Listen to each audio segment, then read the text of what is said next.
92.7 FM, Benin City. First, the headlines.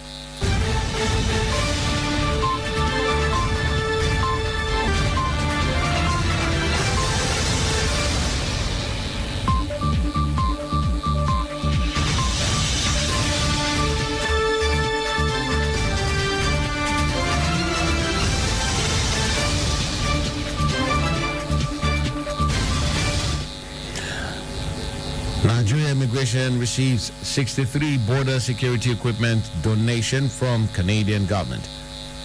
Police withdraw suit against judicial panel's probes. FG Lagos State government says 795 houses to go for fourth mainland bridge. On entertainment, Kanye West named Billboard's top gospel artist of 2020 ahead of Kirk Franklin. Details of this and more after this break. I'm Benjamin Kaduri.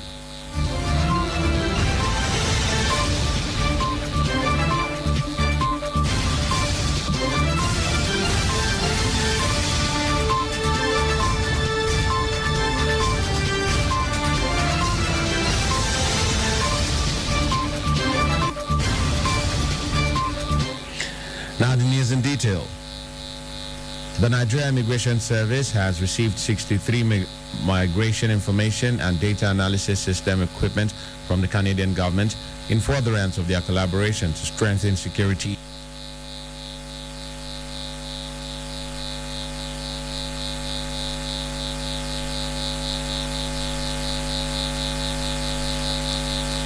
Report. The Canadian government acknowledged the seamless passengers clearance by the service in the short period the border crossing system was installed. According to the Canadian government, said the system has, and that the 63 new ones donated through the International Organization for Migration will be utilized effectively. In 2018, the MIDAS was installed at 5 international airports and other strategic ports of entry in the country.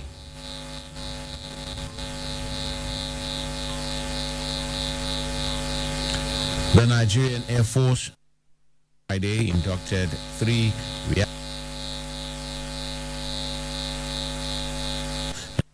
against insurgency and banditry in the country. The Chief of Air Staff, Air Marshal Sadiq Abubakar, who spoke during the handover of the reactivated L-39ZA aircraft at the 403 Flying Training School, Kano, said the platforms would enhance its operations. Abubakar said that with support of technical partners from the Czech Republic and engineering personnel of the service at the training school. He said the reactivation work on 2 L-39ZA aircraft were successfully completed, while the remaining one would soon be concluded. The Air Chief said the service was currently reactivating 2 Alpha jets at Kainji, while the other jets will be reactivated at Ikeja, Lagos State. The Nigeria Police Force has applied to withdraw its suit, praying for an order stopping the various states' judicial panels of allegations.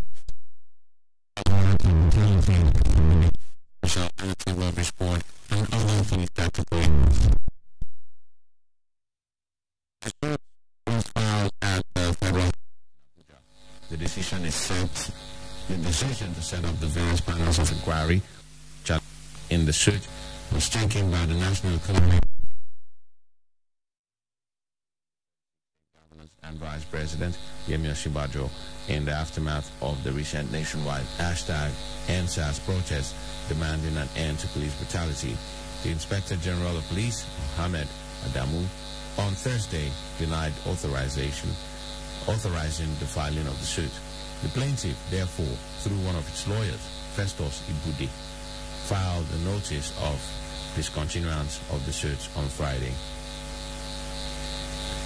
The Federal High Court in Abuja on Friday ordered the remand of a former chairman of the defunct Pension Reform Task Force team, Abdul Rashid Maina, in prison till the end of his trial. Justice Okona Bang made the order following an application by the Economic and Financial Crimes Commission's Prosecution Counsel, Mohammed Abubakar. Maina, who is being prosecuted by the EFCC on a 2 billion naira money laundering charges, had jumped bail and fled to the Republic of Niger. He was, however, produced in court for the first time on Friday following Nigeria earlier on Thursday.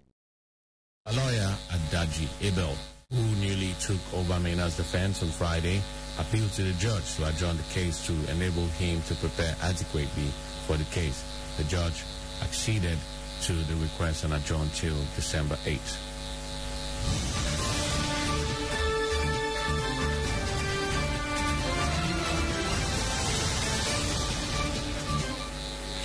A league of legal practitioners under the aegis of Coalition of Public Interest Lawyers and Advocates, COPA, has called on the National Assembly to subject the Petroleum Industry Bill 2020, the PIB, to thorough and critical public scrutiny before passage in order to achieve the developmental potentials of the petroleum industry. The coalition's committee chairman, Barrister Olufemi Franklin Olufemi, made the call on Friday in Abuja while addressing newsmen on the outcome of his committee's research, findings, and the shortfalls in the bill, which he maintained may compromise government efforts if not properly addressed before the bill is passed. The group expressed concern that a critical look at the bill revealed that it contained an array of new and improved legislation that will ensure the reformation of the oil and gas industry. They, however, observed that the vision for an improved petroleum regime may be threatened by gaps and inconsistencies in the bill, which must be addressed and fixed to advance the developmental potentials of the oil and gas sector. The group noted that it has forwarded a document titled Memorandum of Petroleum Industry Bill 2020 on its research, observations and recommendations on the PIB to all the stakeholders in the industry.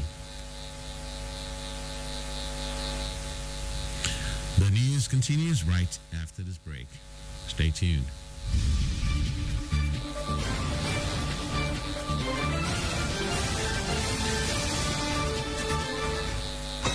Split seconds. There's a lot happening around us, but we can't be everywhere all the time. We've got work, families, and chores to cater to, and most importantly, time to rest. And that's why having a reliable partner like KUFM News is important. Sleeping? We don't. We work round the clock, bringing you stories as they break. From Nigeria and across the world, we will stop at nothing to keep you informed. Because KUFM News is all about you and stories that affect you. Politics, business, human interests, sports, entertainment, just name it. We've got you covered. KUFM News. Timely, precise, spot on.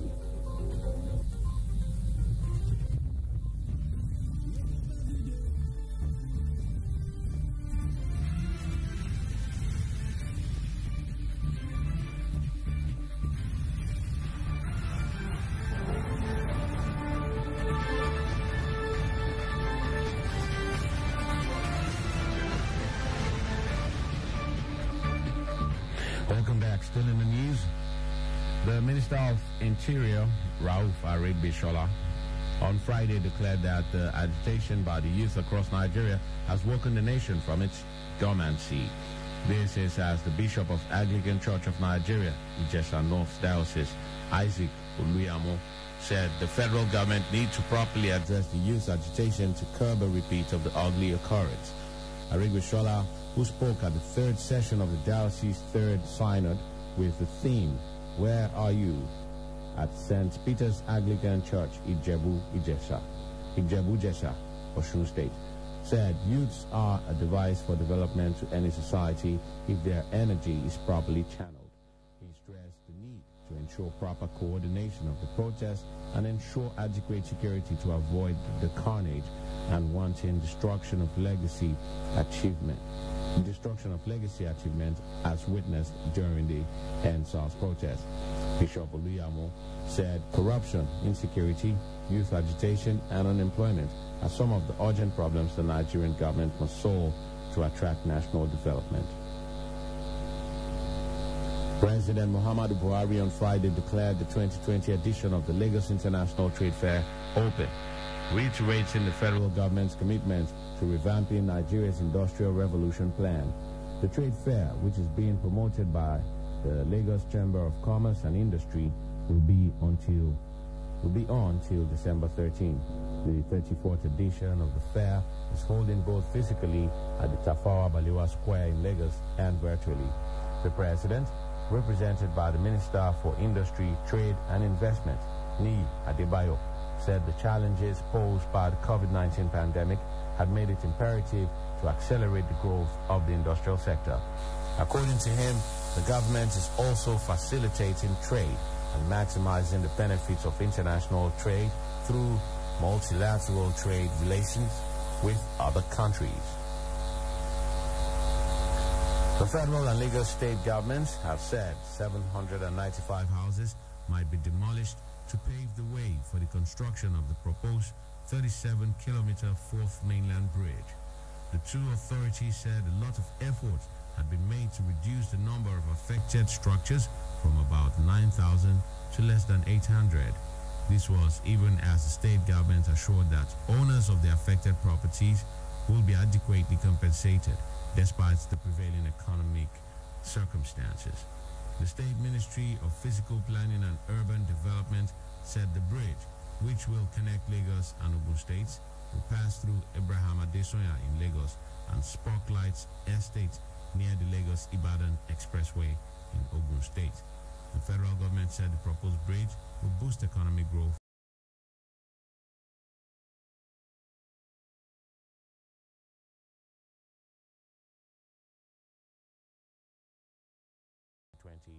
Ahead of Kirk Franklin.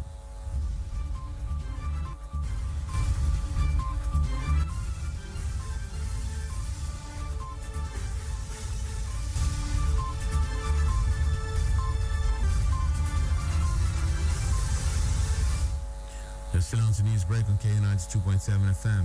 On entertainment, the organizers of the Headies have released the list of nominees for the 14th edition of the Music Awards.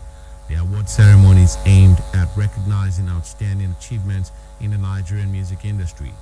This year's edition features 27 categories to acknowledge and celebrate the work of various artists and other professionals in the industry. Davido, Omale, Burna Boy, Falls, Fireboy, DML, Mayokun, DJ Neptune, Wizkid will battle for the Viewer's Choice Award, while Burna Boy, Davido, Wizkid, Mayokun and Tiwa Savage will battle for the Artist of the Year award. The Headies will also be representing an award for excellence and impact on the entertainment industry. And lastly, American rapper, record producer and fashion designer Kanye West has been named Billboard's Top Gospel Artist of 2020 and is also the top male gospel artist of 2020. The publication announced Yeezy's latest achievements on Thursday night. On the list of entertainers for the Top Gospel Artist chart are Kirk Franklin at number 2, Tasha Cobbs Leonard at number 3, Sunday Service Choir at number 4, Travis Green at number 5, Marvin Sapp at number 6, Kiara Sheard at number 7, Corinne Houghton at number 8, Maverick City Music at number 9, and Jonathan McReynolds at number 10. As for top male gospel artists, Kanye beat out